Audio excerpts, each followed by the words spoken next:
તમે એમને રાજ્યસભામાં મોકલો, જે કરવું એ કરો, એ કોઈ આપણને વાંધો નથી, વ્યક્તિગત સવાલ જ નથી આવતો. પણ બીજેપીની માનસિકતા આ દેવી શક્તિ, સ્ત્રી શક્તિ એના વસ્ત્રાહરણની હોય.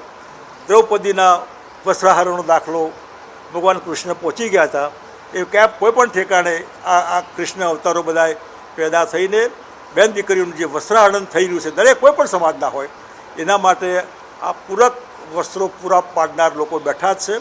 અને જો ભારતીય જનતા પાર્ટીનું હાઈકમાન્ડ, દિલ્હીનું હાઈકમાન્ડ આ નિર્ણય વહેલો નહીં લે તો આ ચિનગારી ક્યાં જશે એ કહેવાય નહીં. એના માટે જે કંઈ પરિસ્થિતિ ઊભી થાય એના માટે ફક્ત અને ફક્ત બીજેપી હાઈકમાન્ડ જવાબદાર હશે. ભારતીય જનતા પાર્ટીમાં હોદ્દેદારો જે હોઈ શકે, પરંતુ એ વિચારે કે પોલિટિકલ ભારતીય જનતા પાર્ટીને ઉમેદવારો નથી બદલ્યા, સાબરકાંઠામાં બદલ્યા, તમે વડોદરામાં બદલ્યા.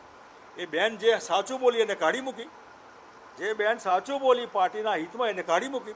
અને એટલા માટે તમારી બેન દીકરી હોય તો તમે ચૂપ રહો કે પાર્ટીની ડિસિપ્લિનમાં આવીને સાષ્ટાંગ દળવત માનસિંહ જોધપુરની લાઇનમાં આવીને ઊભા રહો.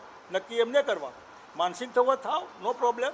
હું માનું ત્યાં સુધી જો સરકાર આમાં વધારે દાજા ઉપર ડામ દેશે, બરતામાં ઘી હોમશે, FIR કરશે, બહેનોને એરેસ્ટ કરવાની કોશિશ કરશે, ક્યાંય લોકો આવેદનપત્ર આપવા જતા હોય ને રોકવાની કોશિશ થાય, લાઠીચાર્જ થાય વગેરે વગેરે, તો માનું ત્યાં સુધી ગુજરાત માટે આ તંદુરસ્ત નિશાની નથી.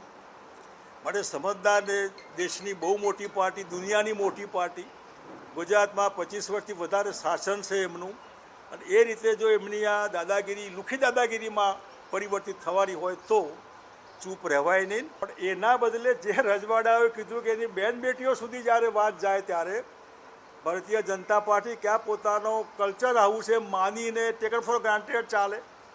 પણ જ્યારે સમાજને અહીં કલેજા પર ચોટ લાગે, હું માનું ત્યાં સુધી આ ચોટ લાગી છે બરાબર, અને આ ચોટ લાગી એમાં ભારતીય જનતા પાર્ટીનું લોકસભાનું રાજકોટનું કાર્યાલયને તાળા વાગે એટલું પૂરતું નહીં હોય, આ ગમે ત્યાં તાળા વાગશે.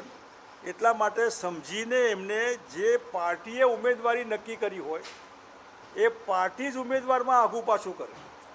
આમાં વ્યક્તિગત ઉમેદવારે નક્કી નથી કરવા, પોતે ઉમેદવાર થવું ન થવું ઉમેદવાર થયા એ પાર્ટીએ નક્કી કર્યા. રાજ્યસભામાં લઈ જાઓ, આપણને ક્યાં વાંધો છે?